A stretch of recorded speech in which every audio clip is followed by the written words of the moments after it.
The NHL this past Friday sent out a memo that is essentially pushing to have the NHL draft in June despite the season still not having completed. The reasons why being, well, first of all, the NHL is saying, oh, this is a great reason because there's no status quo.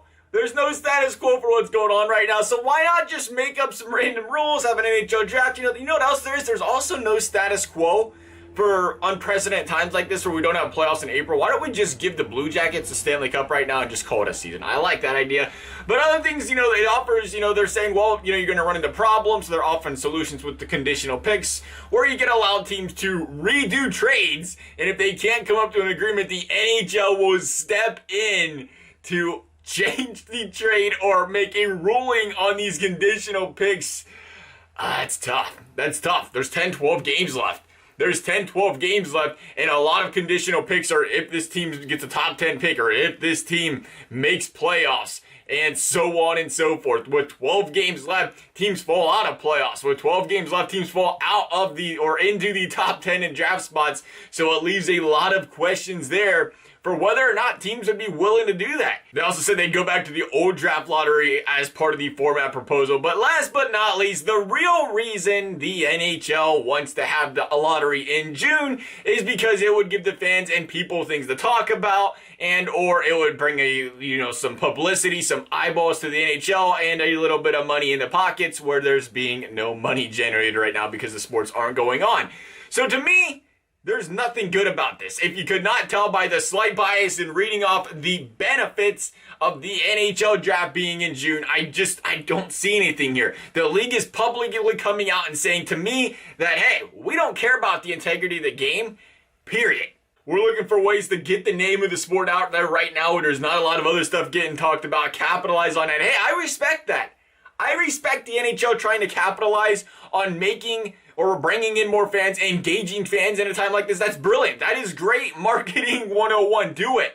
But if the NHL wants to be seen in the news more often, maybe do something to keep fans engaged that doesn't involve changing their sport or affecting the integrity of the sport. You look at MLB, they're doing a players, I think it just wrapped up. They was doing a players tournament on MLB The Show. They did that for a while. Keep fans engaged with some of their favorite players that way. The NBA seems to never, ever seems to not be talked about on ESPN or SportsCenter or whatever, you go down news roads. They continue to stay in the news. They didn't just go out there and say, hey, we're going to award LeBron the championship this year just cause to get him into the news. They just talk about it. Maybe if the NHL, now this is just an idea here. Maybe if the NHL wants to be talked about more, they come up with some unique ideas that get them in the news now, or do some sort of events that get them in the news. Or another option for the NHL is instead of signing these exclusive TV deals, they sign some TV deals that allow them to be talked about on other sports networks where they have an incentive to talk about them on other sports networks that keeps the NHL talked about year round. And don't get me wrong here.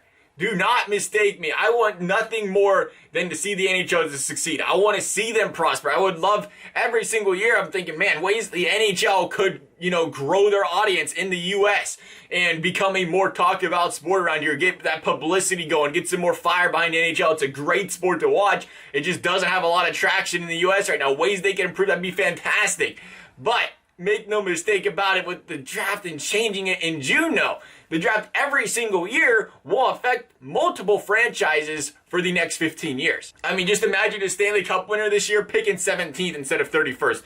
Or imagine a bubble wildcard team right now. They're saying, all right, your wildcard team right now, you're going to pick, 17th, 18th, and they go out after the draft, lose 9 games out of the final 10, and they should have had a 9th overall pick or a 10th overall pick. That is a big difference. 6-7 over or 6-7 spots. You could have gotten a guy, obviously we know the difference there. Your main man on the board could have went 9th or 10th. That main man turns out to be a top line player for a franchise for the next, again, 10, 15 years. That's a big deal.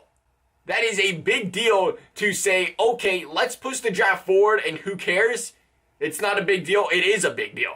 And now, obviously, you're not going to see the McDavid. Nobody's going to watch McDavid slide, or in this case, this year, Lafreniere is not going to slide to the 10th or 11th pick. But you do see it year in and year out, especially in the second round. You see a lot of good defensemen go early in the second round. You see a lot of good players slide in the second half of the first round. And that, it's just going to trickle down. You consider the first round you're picking 17th, the second round you're picking, the 17th in the second round, instead of picking 25th or 26th, or instead of picking 8th or 9th. That's again, some key players that can go off the board for every single team. So this changing of the draft, just because, I don't know, we need something to watch, really can affect, again, it's not going to affect the franchise, from winning a Stanley Cup. Don't get me wrong, you're not going to pick up one player and be a Stanley Cup champion. But what it will do is sell tickets. It's going to boost TV ratings. If you go into the season with an elite player on your team now, you're going to go in, personally at least, want to say, hey, if we can build around this player, got a chance to make some noise this year. Got a chance to make playoffs. And go opposed to not having that elite player, and you just came off a terrible season, didn't make any big additions, team didn't really change much. It's like, I don't know. It's gonna bring more fans to the arena, bring more fans to the TV to watch their teams, especially when you consider this can go on for 12 to 15 years with good players. So my question to end all of this is this. Is having the NHL draft in June, which again, publicity stunt nonetheless, is that extra publicity, is it enough publicity that outweighs the negative outlook that it's going to put on the NHL, the negative integrity it's going to put on the NHL for having the draft before the season even ends and just assuming this is where teams belong to be picking?